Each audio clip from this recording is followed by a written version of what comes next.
You have to be on social media. There's no way around it. You have to be on social media. You have to be putting in those hours, those days of creating content. What I did when I started off gaining my clientele is I created contests on social media. I moved to Charlotte, it was like in 2013. So what I did was I created a contest and say, if you share my flyer, then I'm here. And by that time I had like specials. So I had like a sew-in for like $80 or like a blowout for like $40. And I was like, if you repost my work, whoever get the most likes gets a free service. But I used social media to my advantage. I may not have been the best at that time, but my passion and my consistency on social media really helped. I have an iPhone, I have a professional camera. I'm not a fan of Android phones because to me they don't take quality pictures. If you have one, then that's totally up to you. No offense to those who have Android cameras, but the iPhone just has better quality. So if you can't afford to get a professional camera, I would recommend that you use your iPhone. Learn how to take your iPhone, learn the editing skills on the iPhone so that you'll be able to really enhance the work that you do. Another tip for online social media presence to gain a clientele would be, basically how you take your pictures. This is my suite here. It sometimes has good lighting, it really depends. I have lights here above my station, but I also have my ring light that I'm using right now. But every time I take a picture, I'm either outside or on the ring light because that's how you capture people's attention. You can't do video, you can't show work without the good lighting. You can have a bomb ass color that you did, but if you don't have the light to show your work, it's not gonna look good. Also, clean up the background.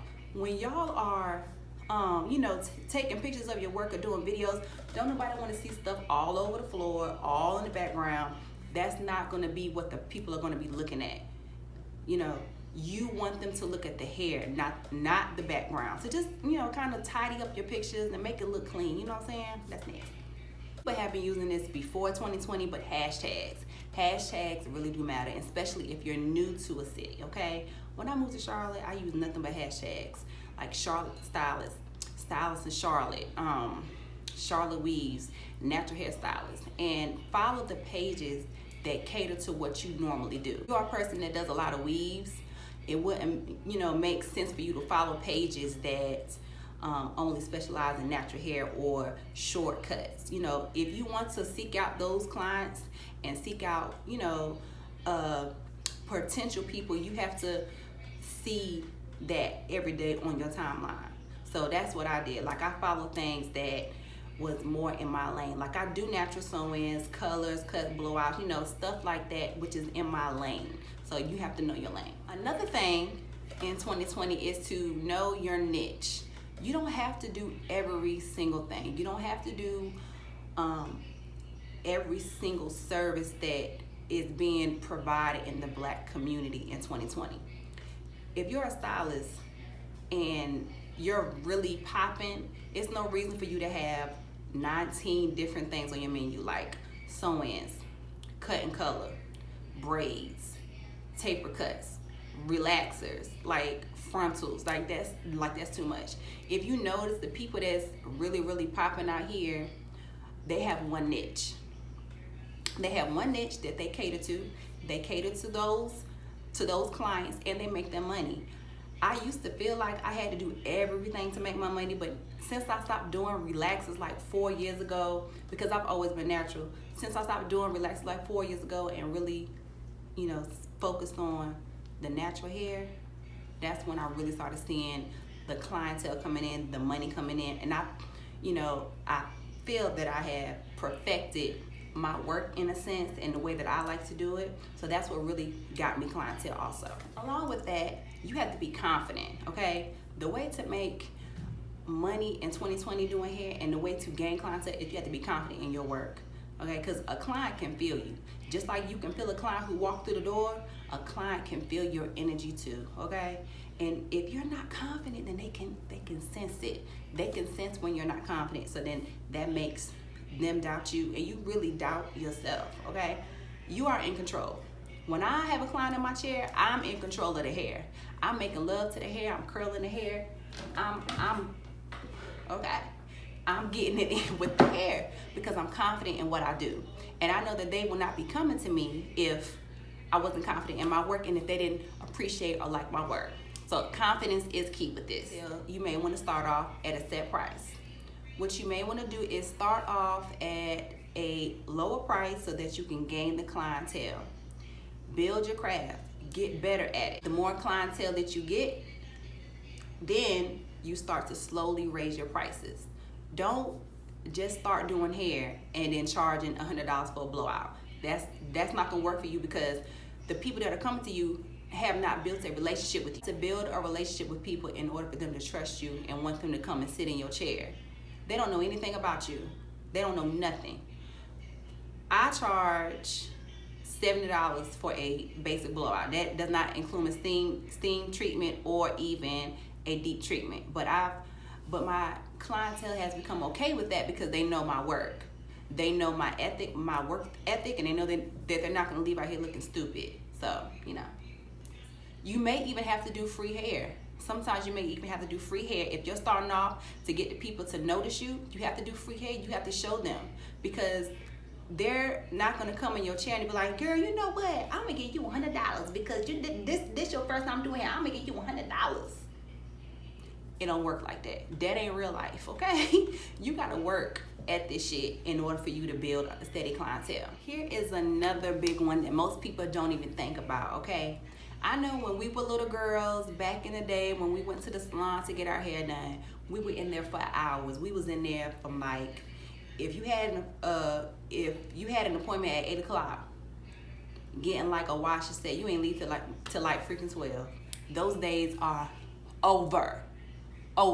Those days are over. Don't nobody got no time to be in a salon for 12 days, getting a blowout, getting a sew-in. You have to learn time management, okay? That's what's a major key is to keeping people is time management. Learn my time management skills. If I have a client at 10, I'm here at 9:30. I'm starting her at 10, she's done at 11. Then my next one comes at 11:15. I can't even tell you how many people that I have coming to sit in my chair that have told me, I just can't wait hours and hours to get my hair done. And I love the fact that you get people in and out. You get people in and out. I'm not waiting for hours. Don't nobody want to do that. You can chase the money, but if you don't have the passion behind it, nothing is ever going to work. You're not going to get to where you need to get to. Passion. Oh my God. Okay, so I graduated from cosmetology school in 2006. And when I was in school, it was like, in my class, it was like, let me see, like 26 girls, half of their ass dropped out and went to nursing school or just felt like that it wasn't for them. What bothers me is that people come into this hair game thinking that it's big money. Oh, I'm about to make $1 million. I'm about to be having 100,000 followers. But a lot of them lack passion. You have to have passion. You gotta have passion. You have to care about these clients. You have to care about the health of their hair. You have to care about how they feel. You have to care about them spending money with you. Like, you have to have passion behind everything that you do. And I see a lot of people out here that just want to do hair for the money because they think it's a get rich quick shit. And I mean, and if you're passionate about it, it'll come. But it's like, don't just do hair because it's a fad. Like, you really have to be invested, because in all reality, if you do hair well, that's only part of you really being a top-notch person in this industry. It's not just about how well you do hair. It's about so many different things. But passion has to be at the front and center of everything that you do. Another big thing that we have to start doing in 2020 is worrying about our damn selves. You have to worry about your own business. Worry about yourself. Worry about your business. Worry about what you're doing. Stop looking at Sally Mae and Amber and Tatiana and what they're doing with their business, because it's enough for everyone to eat. I had to realize that myself. It's enough for everybody to eat, okay? You don't have to do what they're doing in order for you to win. You need to focus on yourself. Focus on getting better. Focus on your craft, and those things will come to you. But you got to worry about yourself. Stop looking at the next man. Stop looking at what they're doing and be like, damn, I wish I could do that, because you can. But it's not going to be the same type of results because you're not them and they're not you. Focus on yourself.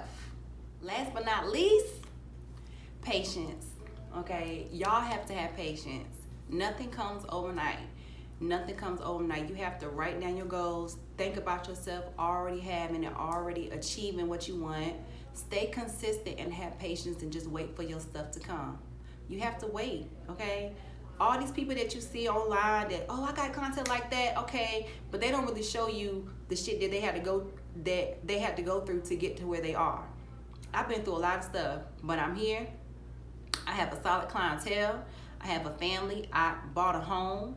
You know, I'm blessed. I have things, and I still have goals that I have to reach, but it's all called patience. You have to have patience.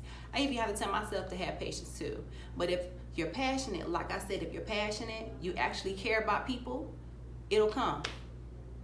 Thank you guys for listening, and I really hope that this has helped someone. I really hope that I reach someone by actually talking to them. I'm passionate about what I do, and I just want to reach those that are passionate and those that are feeling a certain type of way because they're not the Instagram stylist yet. But you will get there. Just have patience, do the work, stay consistent, and it'll come. Thanks.